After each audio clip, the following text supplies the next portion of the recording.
விகட விநாயகர் என்பவர் கிண்டலும் மகிழ்ச்சியும் நிறைந்த விநாயகரின் ஒரு அழகான வடிவம்.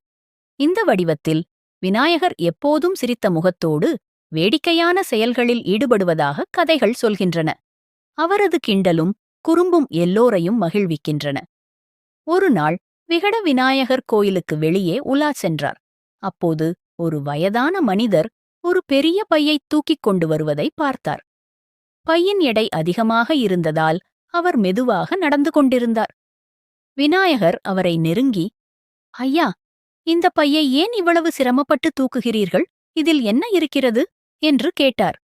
மனிதர், இதில் என் பிரச்சனைகள் நிறைந்திருக்கின்றன என்று பதிலளித்தார். விநாயகர் சிரித்துக்கொண்டே, அப்படியா, சரி, அந்த பையை என்னிடம் கொடுங்கள், நான் அதைச் சுமக்கிறேன் என்றார். மனிதர் மகிழ்ச்சியாக பையை விகட விநாயகரிடம் கொடுத்தார். விநாயகர் பையை திறந்து பார்த்தார். உள்ளே இருந்த பிரச்சனைகள் அனைத்தும் சிறிய காகிதத் துண்டுகளாக இருந்தன. அவர் ஒவ்வொரு துண்டையும் எடுத்து அதில் ஏதோ எழுதி மனிதரிடம் திருப்பிக் கொடுத்தார். மனிதர் ஆச்சரியத்துடன் பார்த்தார்.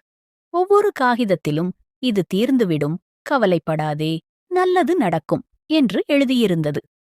மனிதர் முதலில் குழப்பமடைந்தார். பிறகு விநாயகரின் வேடிக்கையான செயல் அவருக்கு புரிந்தது. அவர் சிரித்தார். அவரது கவலைகள் உடனே குறையத் தொடங்கின. விநாயகர் சொன்னார், பிரச்சனைகள் உங்களைச் சுற்றி வளைத்தால் அவற்றைச் சிரித்து வெல்லுங்கள். கவலைப்படுவதால் எதுவும் மாறாது. மனிதர் மகிழ்ச்சியுடன் வீடு திரும்பினார். அன்று முதல் அவர் எந்தப் பிரச்சனையையும் சிரித்துக்கொண்டே எதிர்கொள்ளத் தொடங்கினார்.